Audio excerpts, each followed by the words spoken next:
Lakini maandiko matakatifu yanasema panapo upendo unabii hukoma. Sawa? Upendo maana yake ni uwepo wa Mungu kwenye maisha ya wanadamu. Ni uwepo wa Mungu kwenye mioyo ya wanadamu. Ina maana Mungu anakuwa na access direct ya mioyo ya watu. Na ili Mungu awe na access na moyo wako, huo moyo hauna majeraha, huo moyo hauna visasi, hauna uchungu, hauna maumivu. Kwa hiyo Mungu anaweza kuzungumza na wewe direct.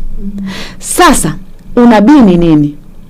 Unabii ni Mungu kuzungumza na watu kutokea nje.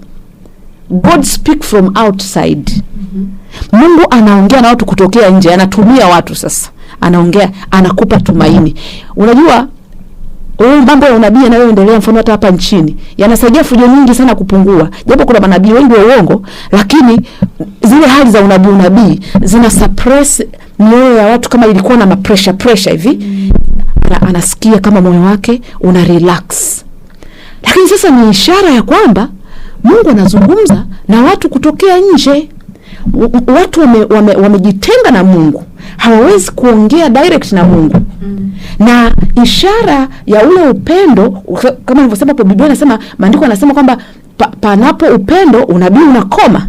Ina maana palipo na upendo, palipo na uwepo wa Mungu, hakuna kusalitiana, hakuna kuumizana, hakuna kutendeana mabaya, hakuna kujeruhiana, hakuna matamanio ya vitu nje ya uwezo wa mtu. Unanielewa sasa? Kwa ndio maana unaona kuna hayo mambo ya unabii umezidi, kwa sababu ule unabii ni ishara ya Mungu kuongea na watu kutokea nje. Binadamu alipaswa kuzungumza na Mungu kutokea ndani, lakini mioyo sasa imejeruhika. Yes. Ni ishara kwamba watu wanahitaji kupona. Watu wanahitaji kupona. Watu wana mahitaji mengi. Kwani wanaenda kuakwaya nini kwa manabii? Anataka kusikia maisha yake ya umaskini yatakoma lini. Lile swala analopitia la ndoa na mume wake litasuluhishika kwa namna gani? Yale madeni yanayodaiwa yataishaishaje? Ametoka kwenye connection, amejitoa kwenye chanzo chake, kwenye asili yake. Anaenda kutafuta habari nje. Na ndio huko kwenye mioyo pia kuharibika.